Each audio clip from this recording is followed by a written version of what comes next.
Good evening. The doctor is in. It is still November 4th, 2019, which means it's day 3 of NaNoWriMo. Today I have been working further. I've gotten to 10,000 words, which puts me about halfway of where I expect this story to end up. So again, the first story I'm working on is a Warpiper story where a beast from the land of beasts, these are great giants of various extraction. This one is going to be based on a dinosaur.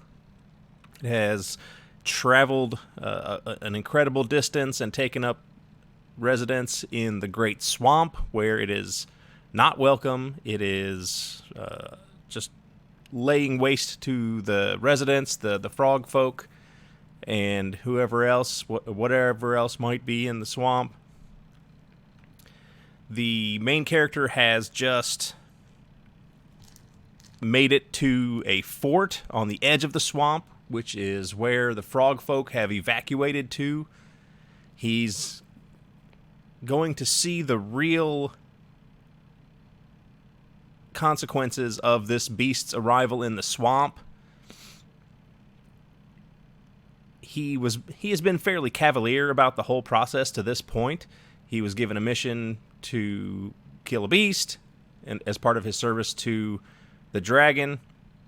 He is used to receiving orders from his time as a soldier. He may be the last Warpiper, but he still has all his training. He's used to taking orders and completing missions.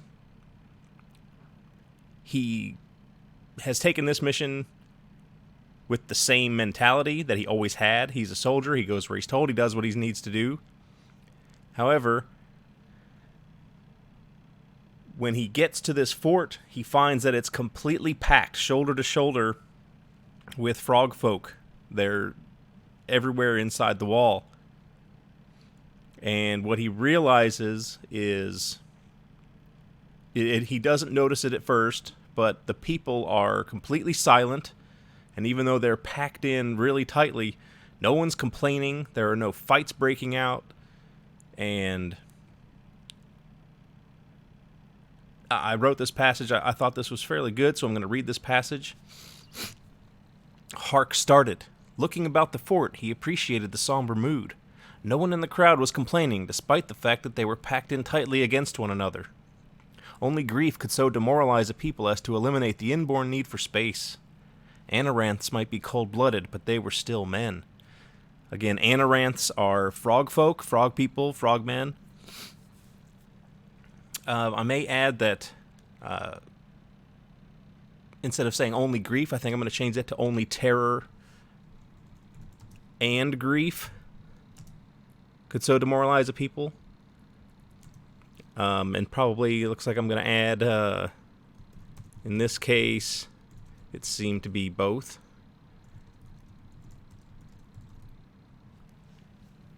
This is...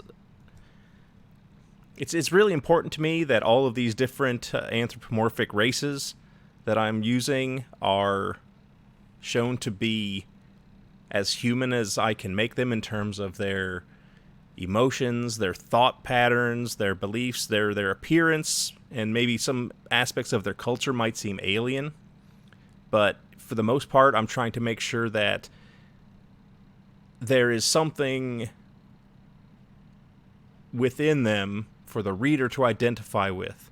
And I think the notion of fleeing in terror from a giant dinosaur that has slaughtered countless numbers of your loved ones and your fellow people, I think that's the sort of thing that could so traumatize a group into almost a state of mass catatonia that I think people can identify with that. It's the sort of thing that happens after a disaster when everyone pulls together, or even during, say, a tornado warning, when people huddle together in a shelter, and no one really is concerned with personal space in situations like that. It's more about survival and comforting one another, even if it's just with your presence. So that's where this story is headed. I've gotten to the point where he meets with the king, and he heads into the swamp. And the assassins who know where he's going, they are going to pursue him into the swamp. And the idea is that the assassin hopes that because the main character is focused on the beast, that he will be able to kill the main character without any real struggle by using the distraction against him. So that's where things stand right now. I'm trying to keep this one short since the day is almost up. And I will try to get back tomorrow, and we'll see where I'm going, how far I get with day 5 of NaNoWriMo. The doctor is out.